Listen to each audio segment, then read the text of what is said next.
আমার নাম পুষ্প, তোমার নাম কি? ও, তুমি তো কথাই বলতে পারো না। তুমি এখানেই থাকো, কালকে দেখা হবে। পুষ্প, তুমি একা একা রাস্তা পার হচ্ছ যে? তোমার বাবা তোমাকে নিতে আসেনি? স্যার, আমার বাবা নেই। এতটা ইরেসপন্সিবল কি করে হতে পারেন আপনি? না মা, বাবা মায়ের দায়িত্ব সন্তানকে দেখে রাখা। এখনকার বাবা মায়ের বাচ্চার জন্ম দেওয়ার সময় আছে, কিন্তু দেখাশোনা করার সময় না। স্যার,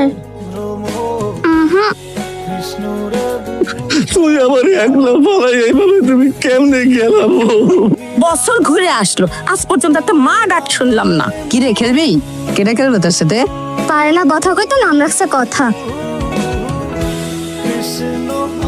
মায়াটা তো ভালোই বড় হয়েছে, বিয়ার সাথে দিবেন না? কস মামা, এই মেয়ের কেমনে বিয়ে দিব? আপনি সম্মতি দিলে আমি আপনার মায়াটারে বিয়া করতে চাই। ভালো থাকবেন। আসসালামু আলাইকুম। ওয়ালাইকুম আসসালাম।